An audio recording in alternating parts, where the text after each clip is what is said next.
안녕하세요. 비박 이야기의 정원입니다.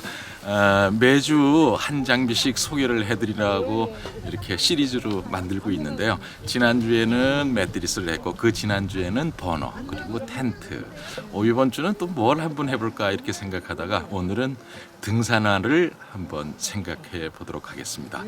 보통 비박산행에서 우리 비박 이야기 비박산행에서 등산화를 많이 신고 있는 것 중에 하나이기도 하고요.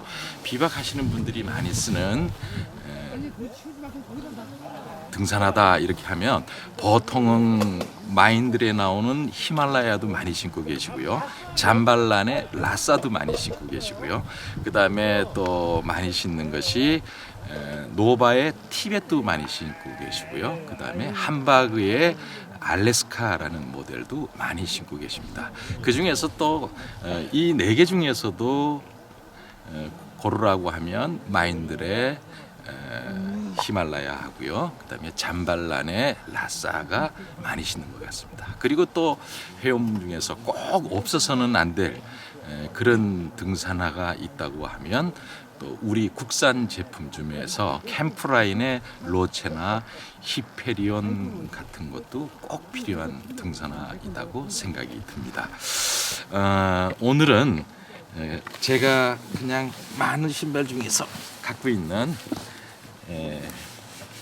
잘 보이는지 모르겠습니다. 이게 마인들의 히말라야라는 모델입니다. 여러 신발들을 많이 소개해도 시간만 많이 길어지고 제대로 말씀을 못 드리고 해서 오늘은 그냥 히말라야 등산화에 대해서 얘기하면서 다른 등산화하고 비교해서 하는 그런 얘기를 해보겠습니다. 우선 이 대동소이한데요. 그 지금 말씀드린 등산화들이 다 대동소이한데 이 겉감은 누박 가죽으로 되어 있습니다. 천연 방수 누박 가죽이 겉감이 되어 있고요. 이 안감은 고텍스 안감으로 고텍스로 만들어져 있습니다. 그 다음에 이 깔창은 이 원래 마인들 특유의 에어 액티브 드라이솔이라고 하는데요. 저는 사실은 그 에어 액티브 드라이솔을 쓰지 않고 로드러너를 깔았습니다. 로드러너를 깐 이유도 나중에 좀 설명을 하고요. 어쨌든 이 히말에 근본적으로 가지고 있는 그것은 겉감, 누벅 방수, 그다음에 방수 누벅 가죽, 그다음에 안에는 고텍스, 그다음에 액티브 드라이솔을 사용했다는 것 하고요. 그다음에 제 거는 285 사이즈인데요.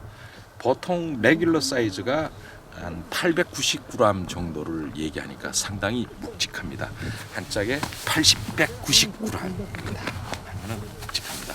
보통 잠발란의 신발은 부드럽고 신발 잘 맞는 반면에 이 300년 전통을 가진 마인들에서 출시한 이 워킹 등산화는 발목이 높은 하이컷으로 되어 있습니다. 보통 미들컷, 로컷, 하이컷 이렇게 되어 있는데요.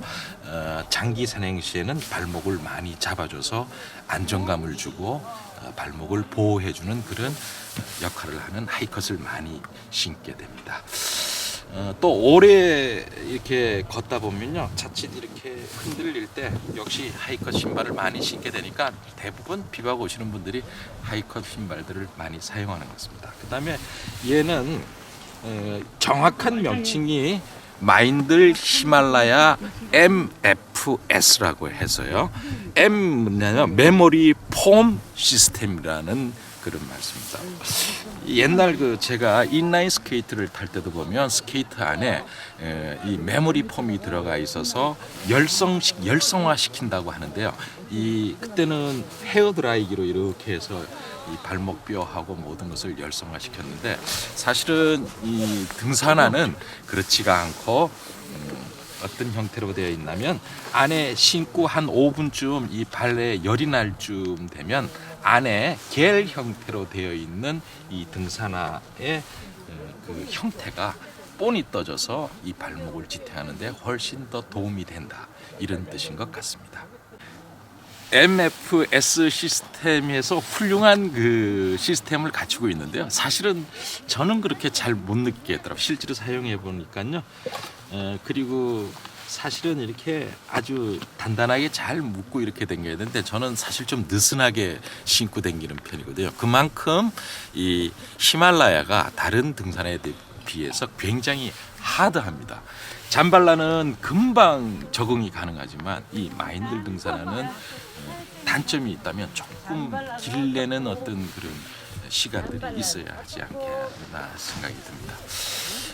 고어텍스 내피를 사용하고 있기 때문에 역시 보면 발에 땀 같은 것들은 발산을 시키고 또 물이나 뭐 이런 수분은 못 들어오게 하는 어떤 좋은 등산화. 또 등산화 어떤 부분을 말씀드려야 될지 모르겠지만 저는 그 예전에 그 잠발란에서 그 라싸가 나오기 전에 몬타나도 오래 신고 있었고 그 다음에 라싸도 가지고 있고요. 그 다음에 이 히마를 가지고 있었는데 잠발란의 라싸하고 그러니까 잠발란 신발하고 이 마인들이 아주 큰 차이점이 있다면 함바그도 마인들하고 좀 비슷한데요. 굉장히 견고합니다. 단단합니다. 그리고 내구성이 잠발란보다는 월등합니다. 그 대신에 단점은 뭐냐면 신발이 안 편할 수 있습니다. 안 만든 분한테는 이 신발이 굉장히 애물단지일 수 있습니다. 라싸 같은 경우는 대충 그 포근함이나 뭐라 그럴까요? 쿠션감 이런 것들은 오히려 동양인들 혹은 우리 지금 산행할 때 저 같은 경우에는 잘 맞았는데요. 딱 한 가지 단점이 있으면 이 마인들보다 내구성이 좀 떨어지는 것 같습니다.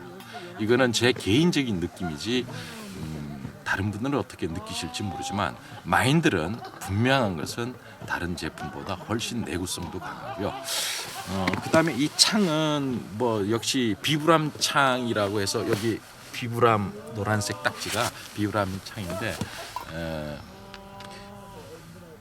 마인들 비브람 창이 가장 강한 것 같습니다. 함바그 비브람 창, 마인들 비브람 창이 강하고요. 그다음에 우리가 잠발란의 비브람 창은 요것보다는 조금 약하고 조금 뭐라 그럴까요? 바위에 미끄러지는 것도 조금 나은 것 같기도 하고요. 물론 우리 뭐 캠프라인 노체나 히페리온에 비하면은 이건 뭐 하드한 정도가 아니라 굉장히 딱딱하게 느껴지지만 어쨌든 마인들은 굉장히 딱딱합니다. 그래서 사이즈를 선택하실 때도 잠발란보다는 한 치수 한 뭐 5mm 정도를 더 크게 신는 게 어떨까 하는 생각이 듭니다. 만약에 다른 등산화를 270 신었다면 마인들은 한 275 정도 신는 게 어떻겠느냐 이런 생각을 해봅니다. 전반적으로 등산화는 저는 조금 한 치수 더 큰 신발을 권하고 있는데요. 조금 큰 것이 활용하기도 낫고 작은 거 신어서 발 아픈 것보다는 훨씬 나은 것 같습니다. 그리고 틈틈이 이렇게 발톱 소재 잘 하셔가지고요 앞에 이렇게 걸리지 않도록 하시는 것도 한 방법이고요. 또 어떤 걸 말씀드려야 되나요? 이 등산화를 손질하는 건데요. 처음에 사셨을 때 막 이렇게 왁스칠을 금방 하시는 분이 있는데 마인들 원래 그 신발 색깔이 참 예쁘거든요. 그런데 왁스칠을 하면 조금 색깔이 죽습니다. 어떤 분들은 뭐 색깔 죽은 그 반질반질한 모습이 더 좋다고 하시는 분도 계시는데요. 좋으면 그렇게 하셔도 괜찮은데 대체적으로는 저는 그냥 쓰는 편이고요. 오히려 그 스프레이가 있습니다. 방수 스프레이, 신발에 뿌리는 스프레이를 겨울철에 한 번씩 뿌려주는 것 같습니다. 마인들 중요한 것은 치수를 한 치수 정도 크게 신는다 하는 것은 꼭 잊지 않았으면 하고요. 청소, 이제 등산화 관리를 하는 그런 부분에 대해서 또 말씀하시는 분이 많으신데요. 그냥 이 흙먼지를 이렇게 집에 가시면 털어내시고 물로 한번 쫙 뿌려서 햇빛 나는데 말고요. 조금 그늘지고 통풍이 잘 되는 곳에서 말려서 신으시면 괜찮지 않나 싶으네요. 뭐 일반적으로 저도 등산화를 뭐 아주 이렇게 공들여 신지 않고 막 신고 다니는 편이거든요. 그래서 등산화가 많이 닳기도 하고 그런데 마인들만은 굉장히 내구성이 좋다는 말씀을 드리고 싶습니다. 오늘은 제가 신고 있는 뭐 신발은 저도 여러 가지가 있는데 오늘 히말라야 마인들의 히말라야를 신고 왔습니다. 히말라야 소개해드렸습니다. 좀 부족하지만 히말라야 설명은 여기서 마치도록 하겠습니다. 고맙습니다.